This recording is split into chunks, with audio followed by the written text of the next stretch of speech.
Hello and welcome to the Practical Leadership Podcast, where leaders share their tools and practical advice to make you a better leader today. My name is Max Kozlowski. I will be your host.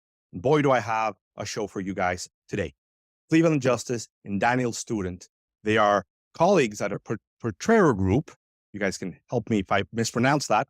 A management consulting organization with deep roots working in public-private partnerships.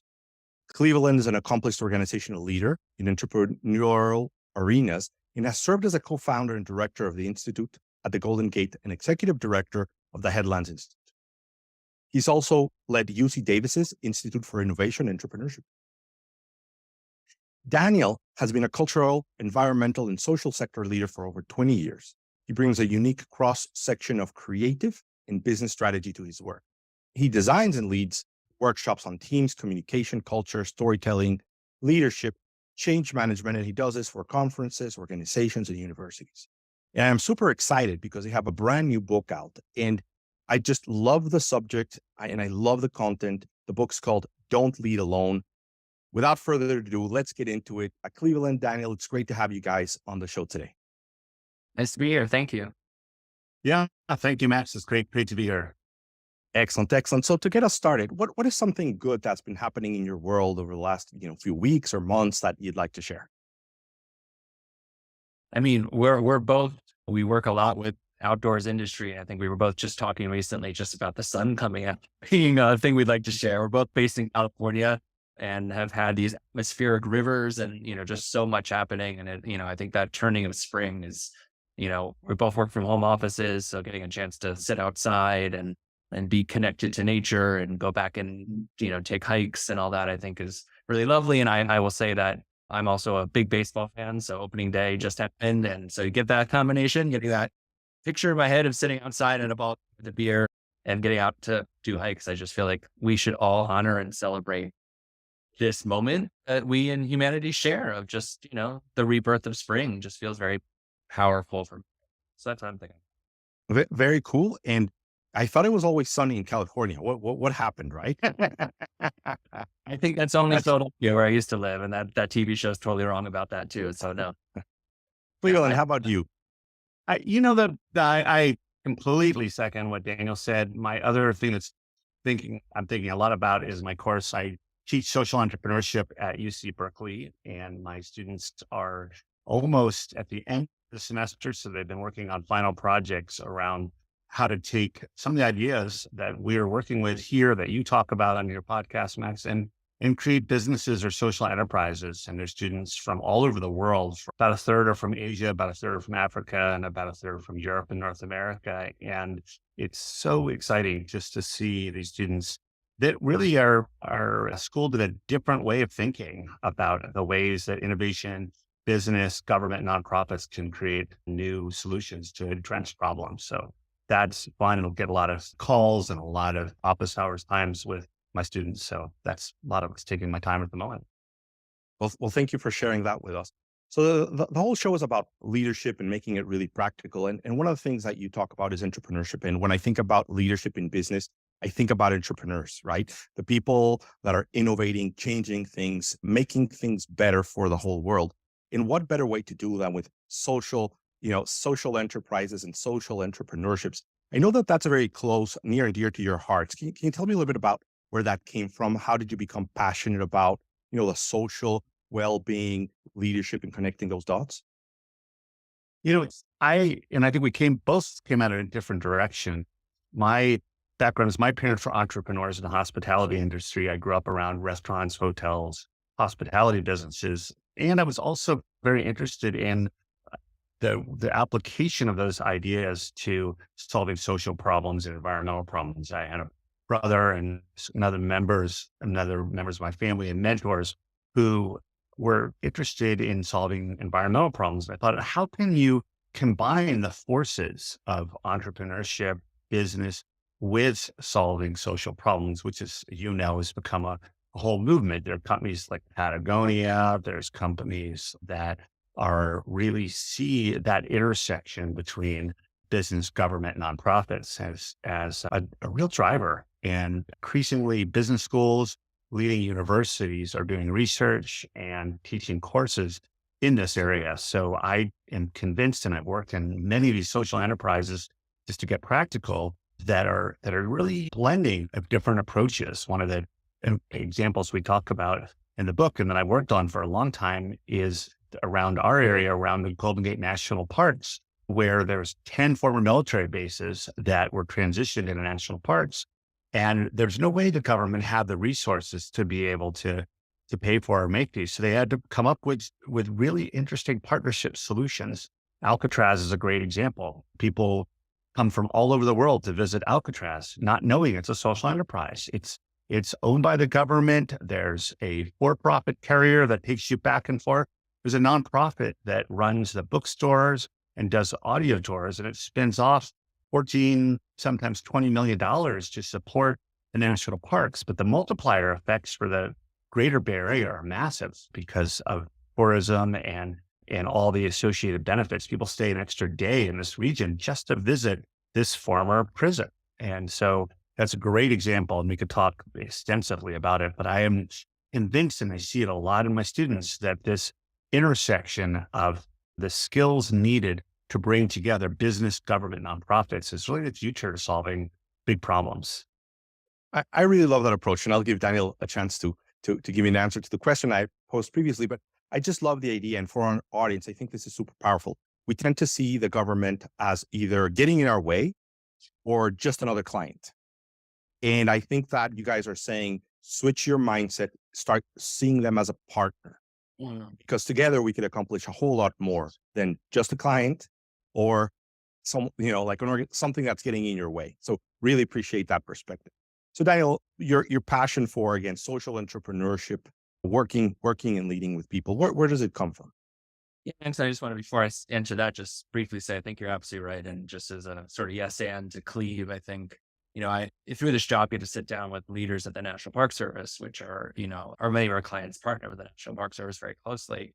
And I'm always intrigued that while even those nonprofits may get frustrated working with the National Park Service and the rules that they have to partner with, the people at the National Park Service are the ones who are saying, no, the leaders are saying, we want to see more innovation. We want to see more, partnership that leads to, different ways that we meet the visitors' needs. We understand that getting into parks is harder and it's changing. And so I just want to reiterate that. But I think for me, I was trying to think of like the answer to your question, where it came from. And I think it's a sense of injustice mixed with creativity, I would say.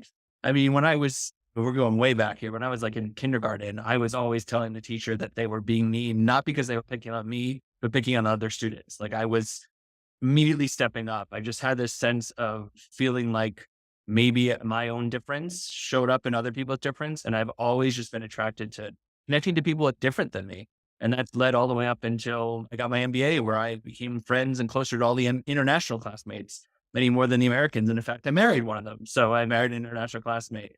So I think there's that sense of just really like wanting to connect and understand the challenges people face. And then I think there's that creative side of me. I ended up going into nonprofit theater and film as a career and was a storyteller. And I think if you find yourself more in that entrepreneurial storytelling world, I think entrepreneurs are storytellers as well.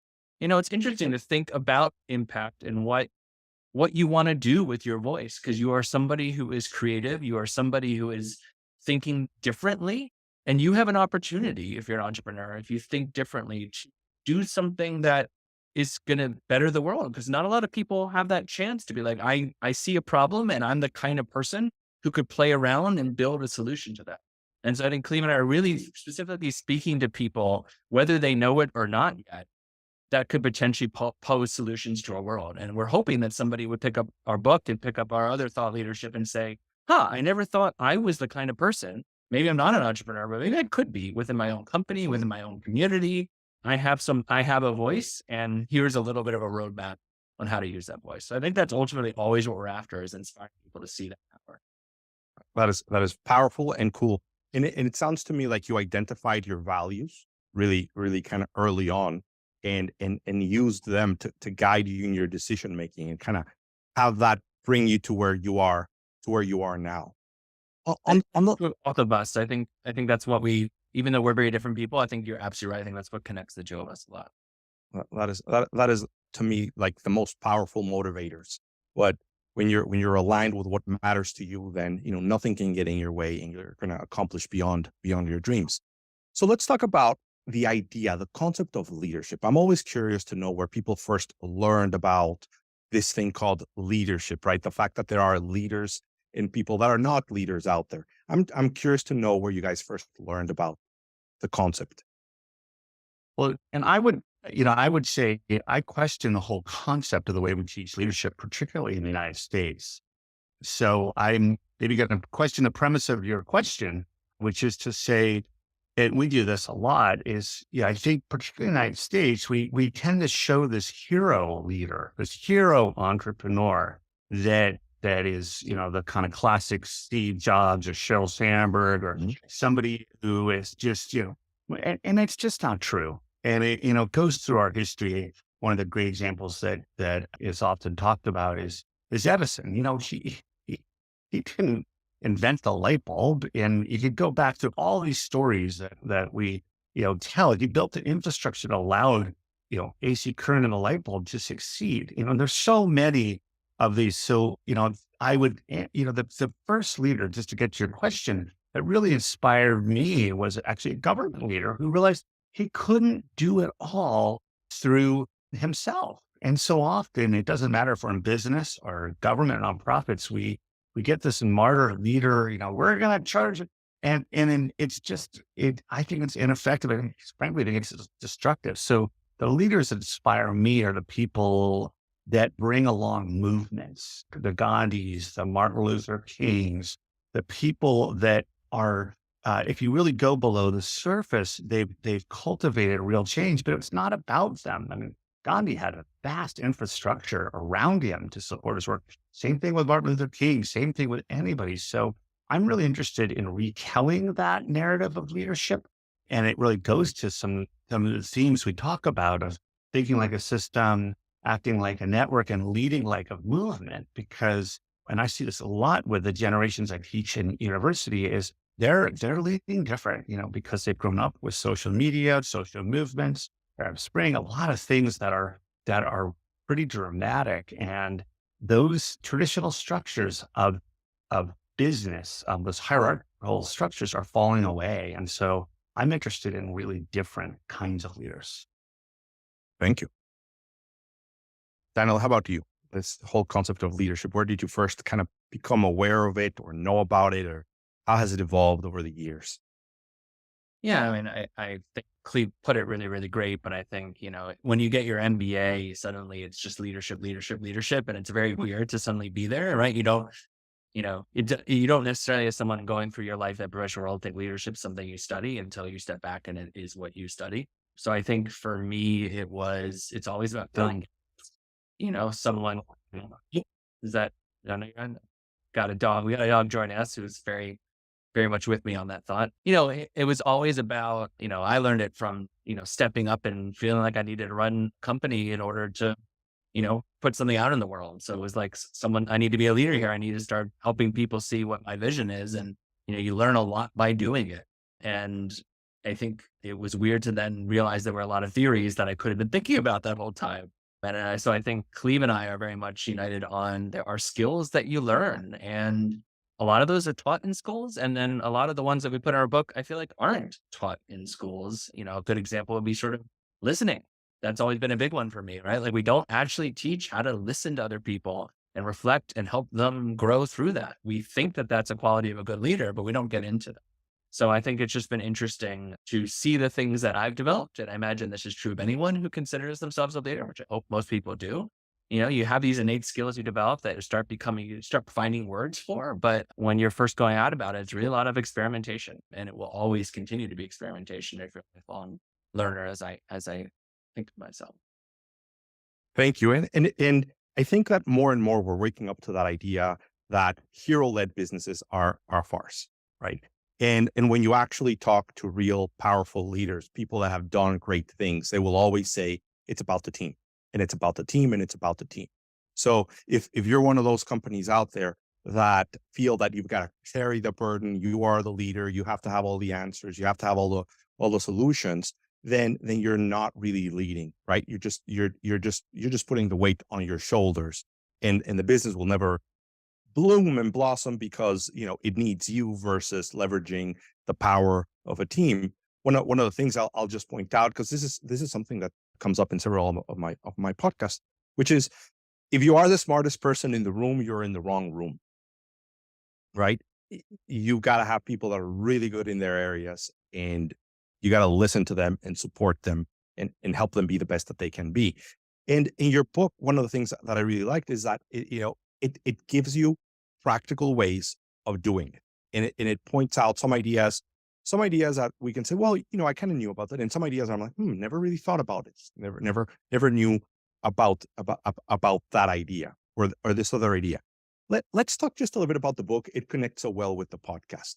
Three key sections there. What do you guys think in terms of the mindset of leadership that, you know, we need to change? So one is from hero led, right, to team led, big idea. What are some other big mindset misconceptions or evolutions that, you know, we need to transform, our audience needs to understand? I think, you know, a core thing to the book to me is sort of this concept of self-reinforcing silos, that often, even if we think we're trying to be thoughtful around our leadership, we are just actually looking at people that are like us, that are in the same industry as us. You know, even those of us who are, you know, I'm always impressed people go to conferences and really go to every session and trying to learn. But usually that conference is your industry conference, right? You're still kind of learning from the people in your place. And that is totally natural. We go into this in the book a little bit. Plenty of sociological studies that we all like to go to the groups that we're affinity with, and that there's a lot of reason for that, and there's a lot of strength to that. But I think, you know, for me, the book really, it breaks down into these three sections: think like a system, act like a network, and lead like a movement. And it all starts by stepping back and saying, what is the system in which I operate? What are the biases that I bring into this? What are the voices I'm hearing and not hearing? And really trying to understand how things work. And by doing that, think about how that applies to what you can possibly change and grow to build something new, to build some more positive outcome for your business or positive outcome for your community. And then it's about stepping out of that and saying, how do I get the right people around me in that act like a network moment, which is how do I, you know, connect to people who may have different perspectives and may be asking different questions, and connect them to each other, which is very much, I think, the point we've been saying throughout this, which is it's not about doing it alone, right? It's about actually getting more boats in the water and not about being the biggest, to quote someone that we use in the book. And then it's that lead like a movement part, I think, is a really, you know, it's a little bit more nuanced and finessing. And I think you have to do these other steps to get there. You can't just jump right into that, right? You have to really be able to start bringing other voices into your sphere to then organize them and shape them and move them forward. And one of the things I always bring up in our presentations around movement is a great TED talk by Derek Sivers called How to Make a Movement. And you see this person kind of like dancing really wildly in the screen behind them at a festival, and everyone just sort of hanging out. And then suddenly another person joins them and starts dancing really wildly alongside them. And before long, it's a wonderful TED talk also because it's only 3 minutes, which makes it so easy to get through. Great public speaking, teaching. Before long, everyone is out there dancing and having a great time at this festival. And he talks about how important that second person is, that follower, making the choice to go along with it. And so when you think about leadership in that context, I think you're also saying, you know, it's about understanding who you are within where you are, but also creating an environment that you're sharing space with other people and inviting them into that space in ways that may not be so clear, but you're able to, by seeing how things all connect and work, that if you start dancing wildly in that moment, in that festival, then it's going to work. If you were just dancing wildly out on the street, people aren't going to run up to you, but you're thinking about how to create a space for other people to be leaders. In this case, he calls them followers. I think that's the path of the book. And I think it really all starts with sort of stepping outside yourself, studying and looking around you. I stole everything, Cleve. You have no answer left because that's the entire thing. Well, there's so much more depth in there. So I'll let Cleveland kind of share his thoughts. Well, you know, the thing that I've been aware of through my work and through the practical application of a lot of these ideas is we're encountering just really large scale problems, and we're aware of them in so many ways. And you just take, for example, the pandemic that we've all been through, you know, developing a vaccine is a perfect example of what we've been talking about in this podcast, right? To develop and deploy a vaccine, it's not a solo enterprise at all. It's not even a one sector enterprise. Scientists need to work with business people. They need to work with funders. They need to work with government agencies that is taking some of the risk out of the system. And you need to work with community groups to deploy and make sure that vaccines are distributed widely and equitably. So, and you can make the same argument about developing a housing development in a community. The best housing developers know how to work with communities, how to get unusual sources of funding from government agencies, community block grants, community agencies. So yeah, these skills are often not taught, which is the drive that I had for doing this research and then teaching it and writing this book, is because so many people have learned it the hard way. And we have found that you can look and find particular skills that can be taught. And that gets us away from telling the hero story of the solo entrepreneur and really makes it something learnable, because none of us are going to be like our predecessors. We're our own unique people and have unique attributes and challenges and opportunities that come with those.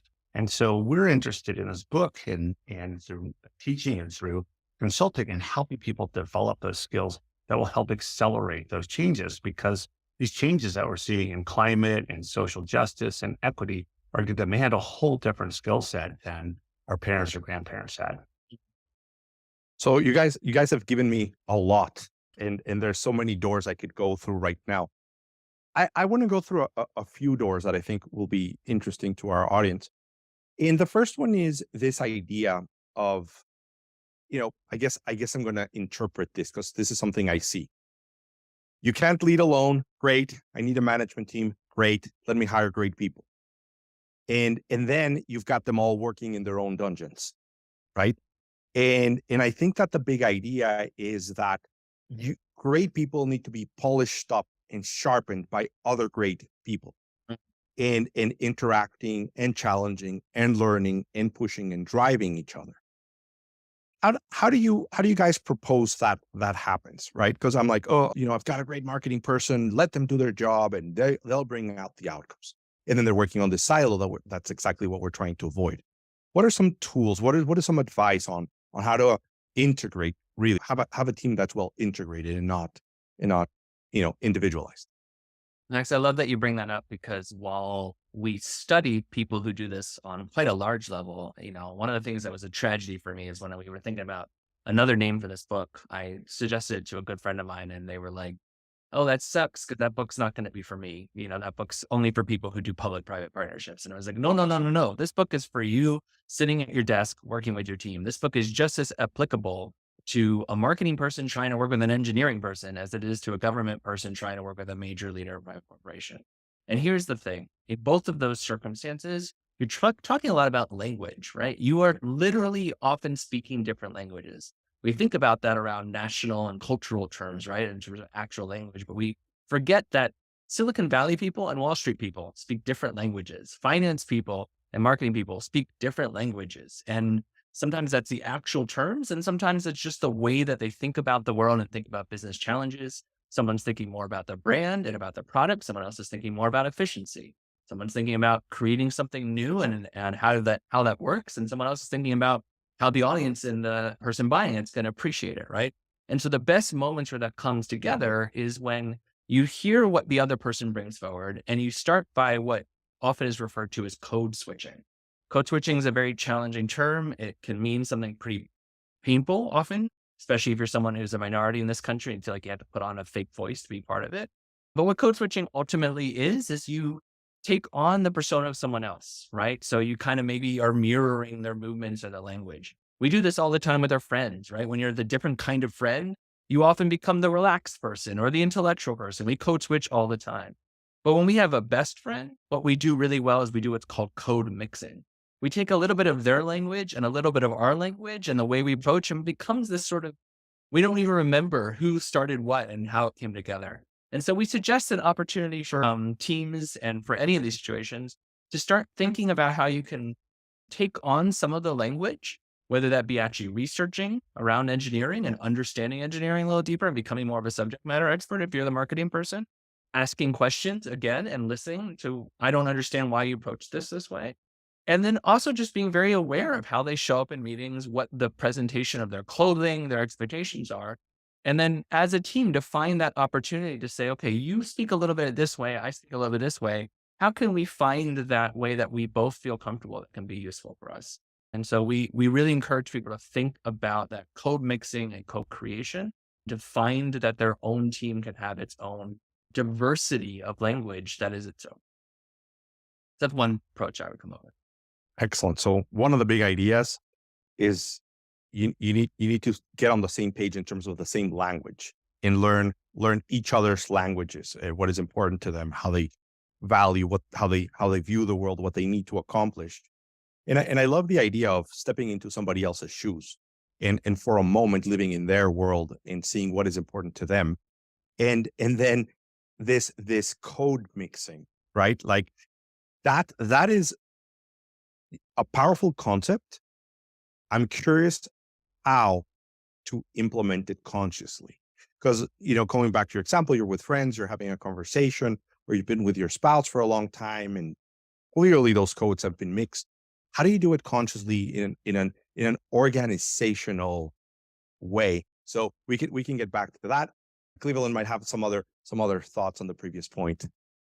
Well, I think it's related in many ways. One of the things that we often hear and we tell entrepreneurs and we have a culture of doing is networking, which if you're an introvert is painful. If you're, for a lot of people, it's hard. Well, we actually take issue with the whole idea of networking because it's not necessarily about going out and hitting your business cards at a conference where you feel comfortable meeting people that are like you. It's about building a network and being very conscious about those skill sets, those approaches, those people that will help bring skill sets to you in that process. And that often means getting out of your comfort zone. And that's part of what develops those skills of the code mixing that Daniel was talking about. And it's really essential in a lot of ways, because just having a network of a lot of people that are just like you is not going to be helpful. You need to have a network that is diverse. It has a lot of what they call loose ties or weak ties, excuse me, and that can bring new domains of expertise, knowledge, skills to your approach. And many of us just have a lot of people that are a lot like us in our network. And so therefore we're speaking the same language, we're taking the same skills, and we're not building out new approaches to solving problems and driving innovation. So we encourage our clients when we're working with them, we encourage our students, we encourage people that we meet to use LinkedIn, to spend time on the web, to spend time doing what we learned from a mentor around net storming, which we talk about in the book, to develop what is that network that you consciously want to have that will get you to where you want to go. And often that's people that speak very different professional languages and often different linguistic histories. So, that's the biggest advice I'd have for the listeners is to be more conscious and even map out the network you have and the network that you want to get to. And Max, I would say on that consciousness on a very personal level, I think Cleve's right on the sort of the work to get there in terms of your network. And then I think on a very direct level, one thing I already mentioned, the mirror, I think is actually a really important thing to practice. You often learn about this in interviews, but it doesn't have to be just interviews, which is just right now I see you got your hand up like this. So I'm going to put my hand up as well. And I'm going to just sort of put myself in your place. Now I have a background in theater, remember? So this is very easy for me, but you don't have to be so obvious, right? Like it's just more about, noticing, observing, and trying to kind of take on how someone dresses a little bit, how to, is it a formal atmosphere? Are you noticing your boss tends to talk about personal emotional feelings and maybe you step your foot into that? That Cleve is my boss in real life and he often starts his spaces with gratitude for people or for checking in on how everyone's doing. So as I lead my own meetings, I'm just practicing that, putting the gratitude out, seeing how I feel. So that's one thing. And then I think I also referred to this earlier on a group mentality in terms of code mixing. We really encourage this idea of yes and. So yes and is actually, again, from the theater world. It comes from improv theater. And what it means is basically you don't say no or put down someone's idea, but you build on that idea. Doesn't mean you agree with that idea. You can actually disagree and say yes and by saying, okay, that's an interesting point. I also call this curious skepticism. It makes me think that maybe we should also be thinking about something else. Yes, and I am saying I validate what you're bringing up. I may not agree, but it's making me think that we should go in a different direction. And so what happens is you're building off of someone else's idea, and therefore you're incorporating their language and adding your language on top of it. And so often with our own clients as consultants, we get into this wonderful yes and experiences where we see teams starting to validate and appreciate and then add something to it. And before long, that is a co-created shared language that they've allowed space for, but instead of necessarily negating or disagreeing in a way that is actively saying, I actually have a different perspective that should trump yours in this case. So those were two very practical, one on a personal level and one on a team level ways, I think, putting this into play, as well as Cleve's idea of just your own research and work around your network, which is a really important element. Really, really appreciate your thoughts. They are all practical. They are all things our audience can go out and start practicing today. So it's extra valuable. So thank you guys so much. And you've given me a lot. I want to touch on a couple of points that you guys made just to kind of double down on them. And the first one's about networking. So people think that networking is where you go and you get clients, right? You hand out your business card to get business cards. And I really like your idea of this is where you meet people with diverse knowledge, skills, experience. And you should make an inventory of that because you're going to need that. And as humans, we're not necessarily attracted to that because, like attracts like. So, you're going to go look for the people that look like you, act like you, feel like you, and actually you should do the opposite, which makes me reflect on some of the leaders that I work with are great recruiters of people. They're great recruiters of talent. And, like 8 out of 10 times, they'll tell me that they knew someone, right? I'd met them, I'd known them, I saw them, I was here, I was there. And I'm like, whoa, that was 3 years ago in a conference half across the country. And you remember that person? It's like, yeah, we were talking and blah, blah, blah. So I remembered his name and then called her up, and next thing you know, pointed me to this direction, ended up hiring her. So the value of your network and the people that you know, and not from the perspective of who can buy from me or who can I sell to, but rather who has knowledge, skills, abilities that can be of benefit to my organization. So love that.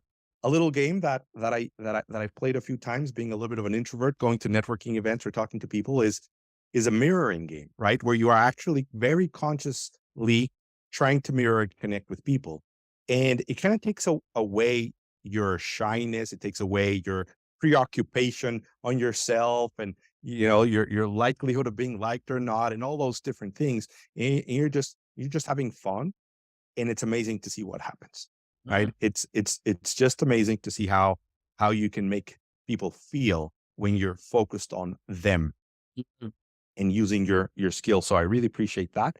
And then we talked about some even more practical yes and approach. I love that because it never puts the hard stop on anyone, right? Like it's the first thing that I learned about brainstorming is all ideas go.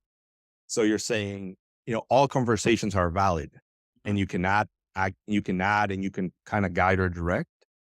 And the idea of a curious skepticism, which is, I don't fully get it, I don't fully understand it, but let me ask some more and dive a little deeper. And maybe there's something there. So lots of great things. We could spend an hour on just each of these subjects, or you can go and read the book. So that'll be super valuable as well.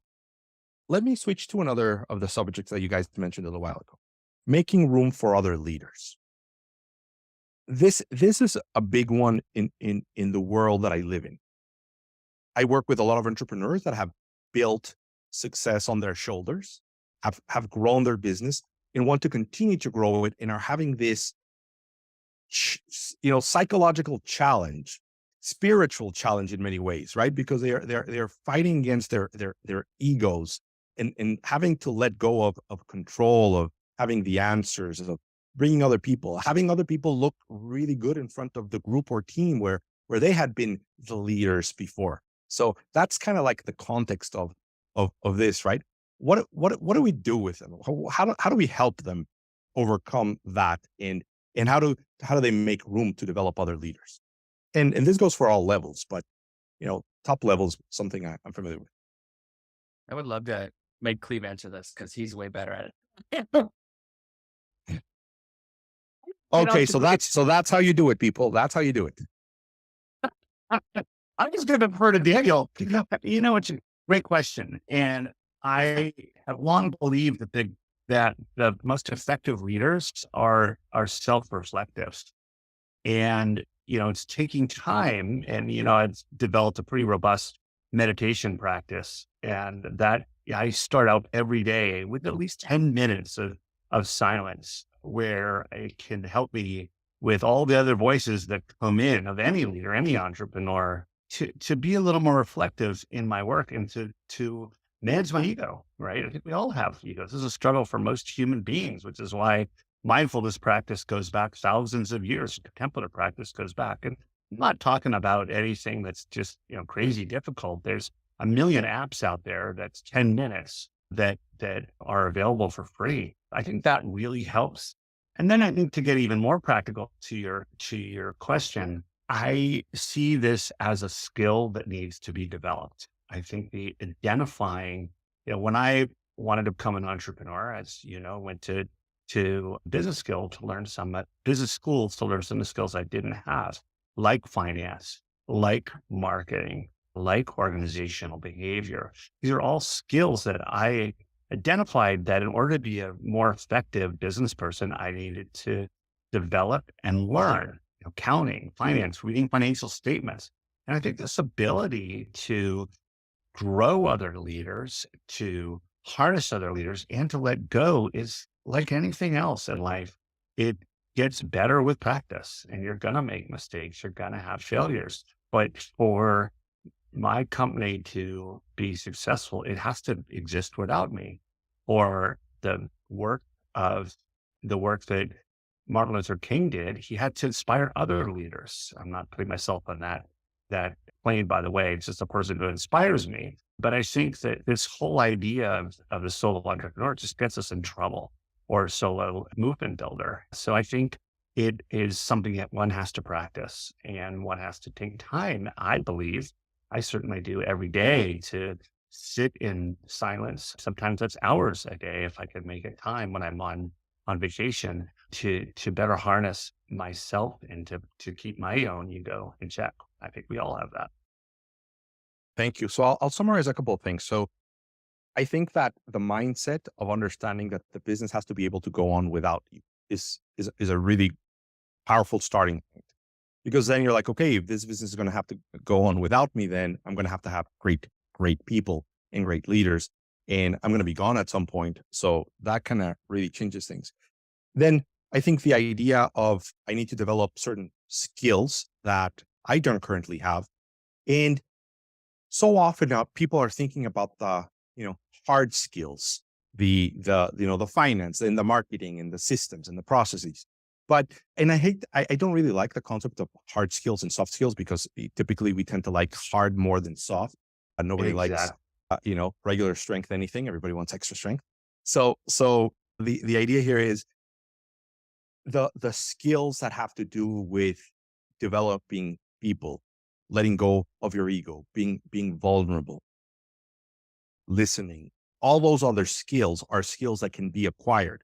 And I really believe that, this is my inspiration for this podcast, is that I believe that everything can be learned, and you can become so much better at anything you want to. And you guys are just doubling down on that. Be mindful of what skills you need to develop. How do you become mindful? Meditation, silence, contemplation, thinking. Scary thing to do if you haven't done it before, right? You'll hear a lot of things coming out of your head, and you'll see things, and you'll be scared, and you're going to want to be distracted. But like anything, with practice, you get so much better. So really, really appreciate that direction for our audience. Daniel, how about you? What are your thoughts on making room for other leaders? My thoughts are, and I wasn't kidding, Cleve does it really, really well. And I think, look, we just wrote a book called Don't Lead Alone. And this book is based off of Cleve's research. And what did he do? He invited a co-author into writing the book. I mean, we literally practiced these things as we were writing, which is what made it such a worthy endeavor. So I say sort of tongue in cheek, write a book with someone else. That's how you learn to do it. But what I mean by that is, have the humility to step back and try something that you can't do well without someone else's strength.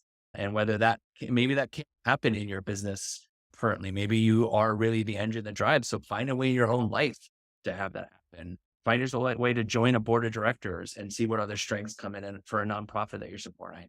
Find a way to get involved in a community or your HOA, and just see how you can step back and bring in other people's strengths and practice that in environments that feel safe. We talk a lot around small experimentation in the book. And I mean quite seriously, because I can be the type of leader who fears if he steps away, things are going to fall apart. And I know what that's like. And that's okay. There's some validity to strong leaders, especially if you built your organization on, then you're a little bit in trouble. So you really do need to do these small, safe experiments, and they may need to happen outside of the office to practice giving away a little bit of that power. And then notice the result. And like any good experiment, I always say when I coach clients around small experiments, I say there's two things. One is it needs to be a risk that you can take and not be punished for. That's what makes it small, right? There's kind of the word small in it. And also the word experiment, which remembers experiment isn't something you try once. You try it multiple times. That's how discoveries happen. And you may not even know what you're trying to discover yet. And it may be something else. And so if it fails, that's okay. Accepting failure, learning from failure. We talk about a wonderful author, Randy Pausch, who wrote The Last Lecture, which unfortunately was about his last lecture before dying at too young an age. And he has this first penguin award he gives his engineering students. If you think about penguins, they walk in a line and then one of them has to jump into the water and then a seal eats them. And he gives an award to that penguin for that mistake that penguin made because no one else would jump in the water. So you have to give yourself the same leeway you would to encourage someone else's innovation, which is to make a mistake, learn from it, and experiment again. I love that because it clarifies our approach, right? Failure is okay. And you're saying, let's fail in a contained environment, right? In the context of an experiment, because we are going to learn so much and evolve from there. Plus, it's not meant that, this change doesn't mean it's gonna stand forever. So it kind of gives people more openness to realize that it may or may not be the right thing, and they don't fear like the permanence of that change, and they can learn from it. How about the other side? So one is like, hey, you built this business by yourself, or like the business can't really survive without you, and now you're being called to bring in other people and make them other leaders. What do you say to the other side of that, which is, yeah, I trust other people, but that's my self-worth, right? I am this business. I built it. What happens when other people, get the credit? What happens if I'm not needed in this business anymore? And what's my meaning and purpose in life if I'm not this business anymore? How do you deal with that?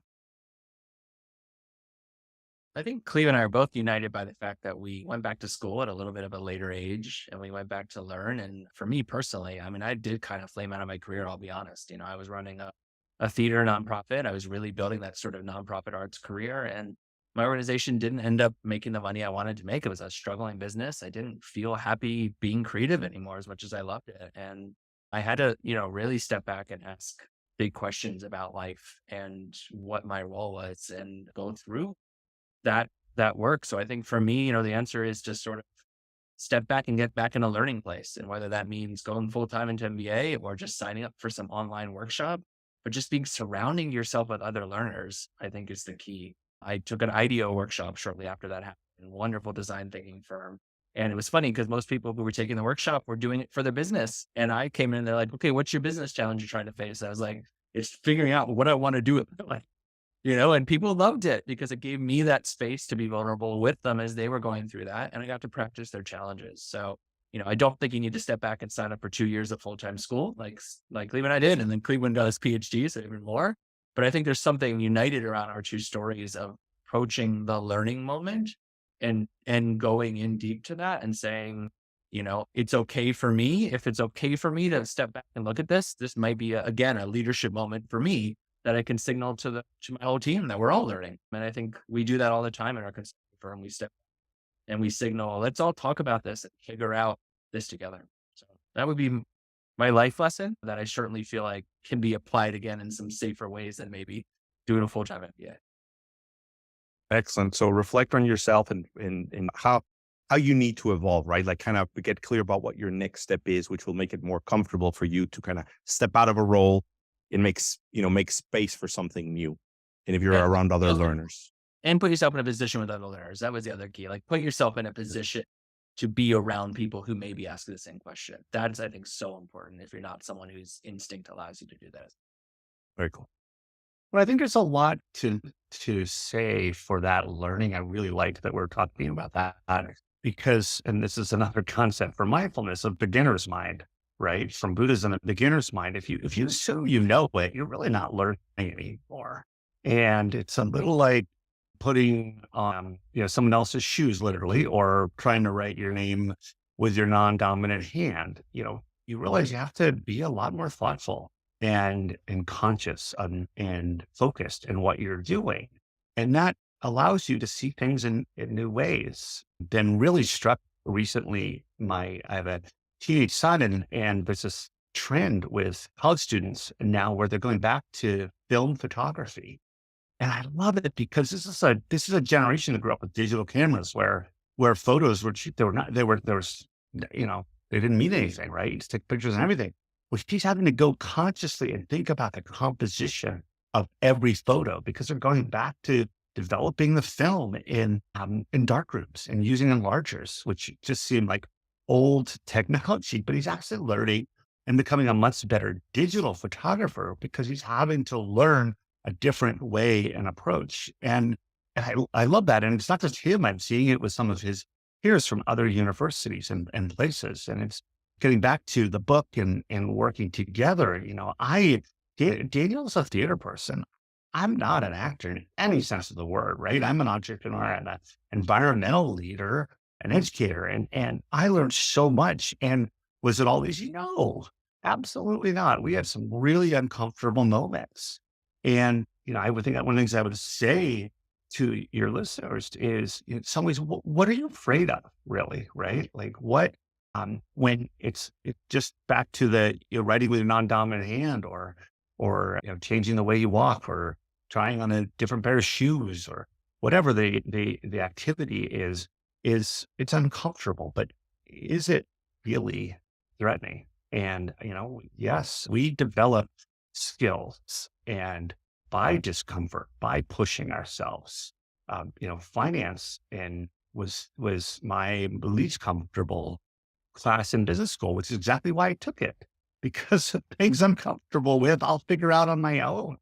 But I think we have to also push ourselves as leaders to try those things that are uncomfortable and to learn from them and to fall down sometimes, which is exactly what I love about what Daniel just said. And what I love about our partnership, because I think we are so accustomed to wanting to be comfortable and being around those that are like us, that we frankly stop learning and stop growing.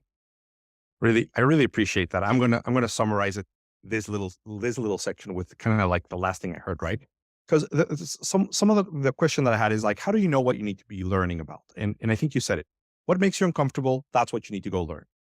And you have a beginner's mind to things, because that's when you're going to be able to identify and learn new things. And, you pay attention to some nuances that improve your level of mastery, even on things that you might already know.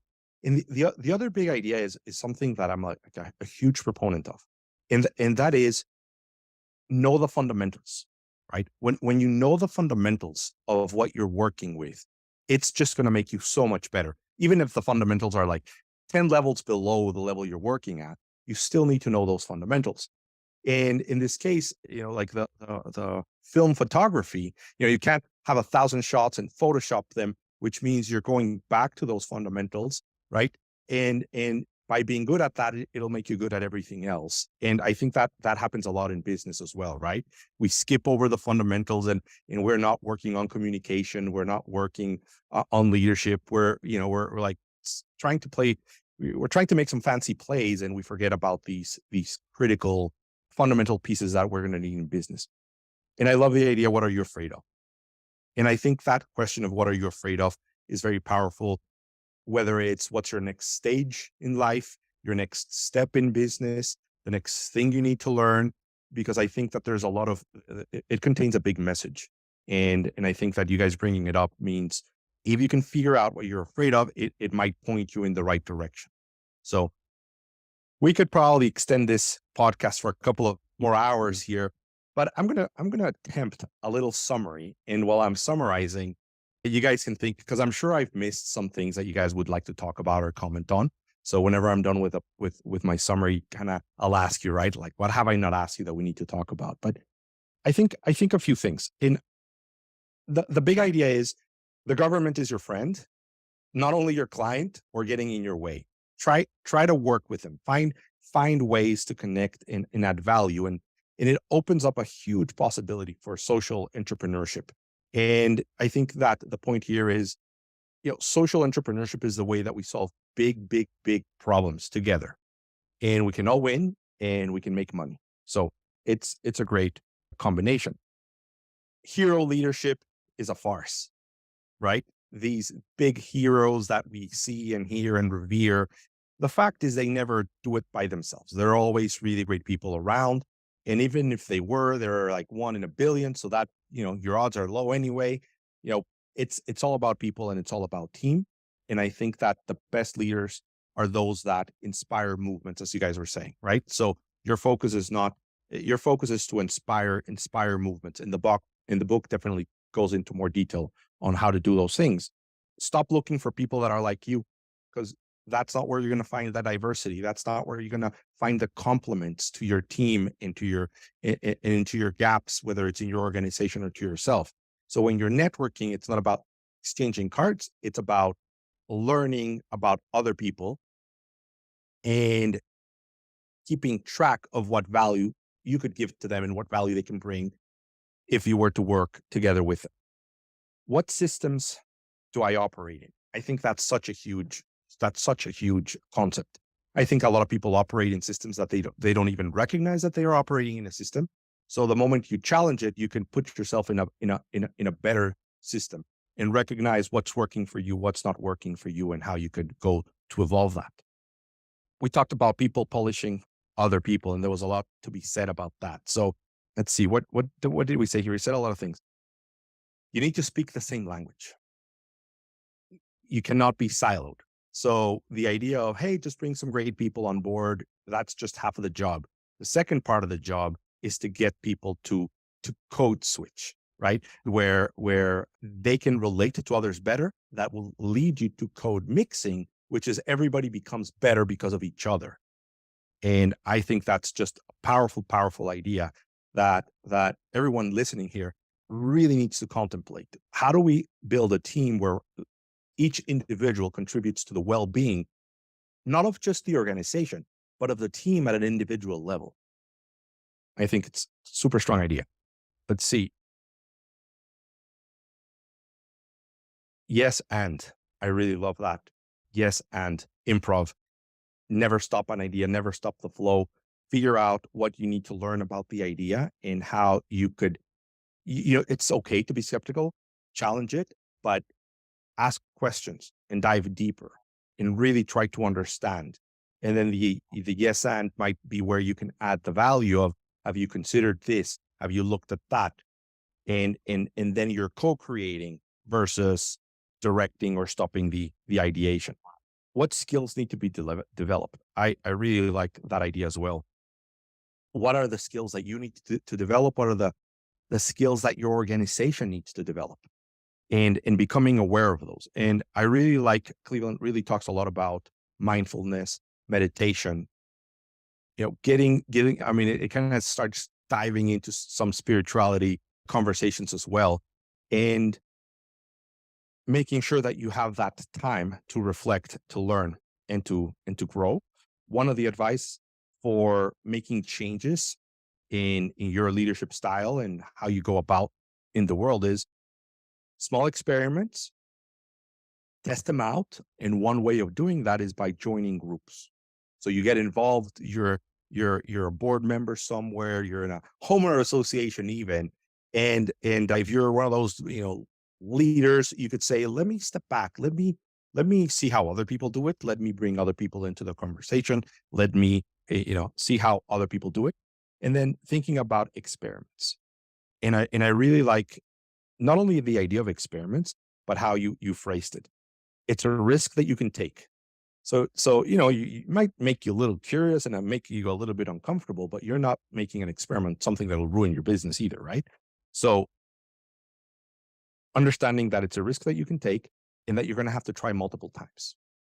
I think that's the other key. You're going to have to iterate the experiment until you find solutions. And if your expectation is I'm going to do a quick little experiment and I'm going to get a yes or a no, then that's not the right mindset. It's a iterate until I find the solution.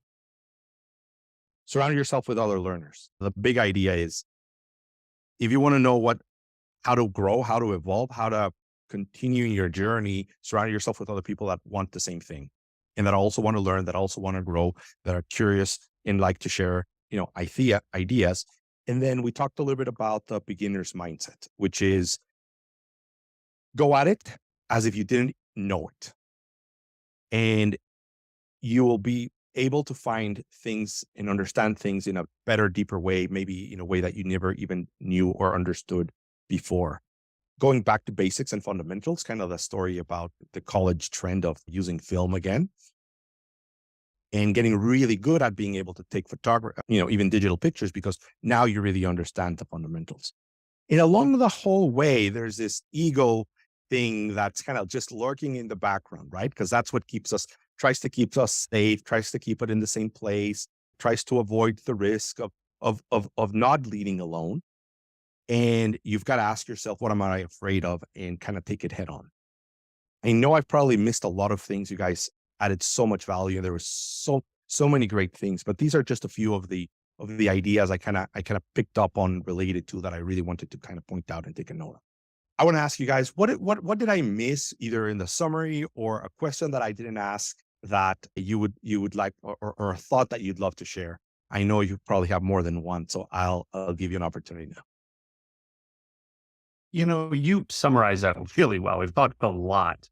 Absolutely. Two things are coming to my mind. One is this potential for this intersection between business, government, and nonprofits is extraordinary. It's just massive. If you look around, what's going on, you need these skills, and these are learnable skills. So that's something I would leave your listeners with is you're not going to do this in any one domain. You need to develop the skills that cross sectors and cross domains. So that we've talked about, but I would emphasize that in parting because I think our educational systems and our culture tells us to specialize, which is fine to have those specialized skills, but you also need to develop those skills to be able to bring in other sectors and others to your work. There's no way you're going to develop a housing development with any success if you can't work with community groups, you can't get funding from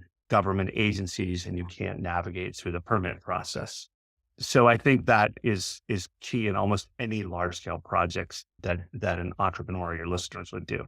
The second one that we haven't talked about at all that I'm a big fan of and proponent of is the power of mentors. Find other people who have traveled this road before you. I have found other people of the same genders often, or gender expression is often helpful. I know that I find other men that have traveled the journeys to be particularly helpful, and also mentor and find mentors for people younger than you. I find that I learn as much from my students as they learn from me because they see the world really differently. And so I think become a part of that community where Daniel and I were just at an event with one of my mentors who's 84 and he and his wife is 82, put on an event for us. And 30 years plus older than we are. And then I have mentors that I'm talking to that are in their 20s this week. So, really find others around you that you can support and mentor and grow, and they will help grow you. Thank you. Powerful stuff, valuable stuff. Daniel, Yeah, I'm just sitting here thinking about how, again, I just love this partnership with Cleve because we are, can be sometimes on the opposite ends in complementary ways. So, he says dive in a little deeper to people that have the same gender expression on the road. And for me, it's, I find the most power in finding people that are completely not the same expression and not the same road. And I think Cleve would agree with that too, right? And so I'm sitting, one of the things that I would say as a takeaway is the power of just going up to someone different than yourself in new situations. I had a reputation in my MBA that I would follow. I would sit next to a different person and I would disrupt all the seating arrangement throughout the whole class. And much people dismay because everyone, we do this naturally, right? You'd sit down to someone next to someone the first day and that's the person you sit next to. And I just found that to be not an interesting approach to learning for myself. I just wanted to connect to someone else. And, it takes some bravery to go up to someone completely different than yourself, and it takes a little active, and it can be energy burn. So you, again, the same thing, doing it, choosing, all that kind of stuff. And then relatedly, I tend to cover this work. I love that Cleve thought about sort of the big picture, which is to absolutely work outside your silo and absolutely, end of the day, we're hoping to create a generation of people that are working on these collaborative big projects. But I'm thinking about, what you do, we call it the not work list in our book. What do you do with your time and how do you use that as just ways to learn and grow? So, example I went to a curling lesson. And believe it or not, there's some lessons in curling. I'm not saying to go there and just think about your business the whole time, but you walk away and you go, huh, there's you're pushing this, I don't even know what they call it, the stone, I think. And there's a couple people sweeping who are trying to control when the stone, how much pace it has and everything. And what a lesson that I immediately start thinking about like how you set people up when you're a leader to kind of shape and mold something that you push forward. So I just encourage people to take these ideas around, thinking about how you interact with the world, take those little moments of bravery and go out and, build some life for yourself that allows you to learn and grow in ways that may surprise you. That is also excellent advice, right? So many great concepts and so many great ideas. So before I let you go today, what is something good, fun, happy that you're looking forward to that's going to be happening here in the next few weeks or months? I'm going to China in May. My wife is Chinese. As I said, met her in the MBA, international student. And, China's been a tough place to visit for the last 3 or 4 years because of the COVID restrictions. So I've never met her family in person. And I'm going for a few weeks and getting a chance. So I couldn't pick up a better example for all the values I espouse. I'm just excited to be in a different culture, different language, a language that frankly is really hard to learn. So I'm not sure I'm doing my job of learning another language in this conversation, but I'm just excited for the chance to step back, to see how other worlds approach things, and to also just support someone in that way that, as someone who tends to be a leader, can say, okay, this is an experience not about myself. And I get to kind of just appreciate and see how someone else interacts with her world and be a partner. So what a lovely moment for me coming up. Really cool. That's definitely going to be quite the experience. Really hope you enjoy that. Hey, Cleve, how about you? Boy, you can probably see a theme here, and this is something that we use in our company as a theme and a metaphor of the expedition. There's so much learning when you go on an expedition. Mine is I'm going to Tanzania and Kenya and Uganda this summer, and those are three countries I haven't been to, and I'm really excited. And part of the reason I'm excited is to learn from other people and other cultures. And again, to get out of my comfort zone. As we've talked about here, we use this metaphor of the expedition in our work. And when you go on an expedition, you travel, if it's in that country or in other countries, from an airplane and buses or whatever, you learn new perspectives, but you also get uncomfortable. It's a distant, equilibrating experience. And I love that. I learned so much from it. And I'm really thrilled. I'm going with my two sons. And I think we're going to get uncomfortable. And I want that. I want to see new experiences. I want to learn with them. I want to grow, because anytime I leave my home, I learn so much about the world and I learn so much about myself. And I hope they do too. So I think by traveling to another continent that I don't know as well and meeting people, I'm going to learn and grow. So I'm really excited about that. Really appreciate it. So you could see the common theme. It's about people and it's about growth, and it's just so consistent throughout. So those are going to be some amazing trips. So Don't Lead Alone is the name of the new book. where can people learn more about the book? Where can they find you guys if they have some questions or some thoughts? How can the audience find it? Yeah, we have a website, don'tleadalone.com, which has, of course, all the places to purchase the book. You can read a sample of the book there. It has our bios and a form that you can reach out to us. And in fact, our last lines of the book are really about how we want you to reach out to us. I already feel like we could write the book again with all these new, I want to use the metaphor now of going back to the photo lab and learning that part, right? So, and some of the things, you brought into this conversation, Max. So we really are lifelong learners in that way. And we wanted this book to be, here's some stuff we found. What do you have to share? And then I'll let Cleve talk about the companies, and since ultimately is how to find out about our consulting. Our consulting is called potrero.com, Potrero group.com. And we do executive search, we do board recruitment, and we do strategic planning and management consulting. So you can find out more about us there and the clients and our colleagues that have inspired us for so many years. So thank you, Max. My pleasure. Thank you guys. You have been tremendous guests, lots and lots of value, lots of practical advice and things people can take and go and start doing right off the bat. So thank you guys so much for being in the show today. Safe travels, safe journeys, and let's keep growing. Thank you for being here today. Thank you, Max, for what you do to raise these conversations and summarizing and creating really practical skills for people. It's really fascinating to watch you at work. So appreciate what you're doing here. Likewise. Thank you, Max. Thank you, guys.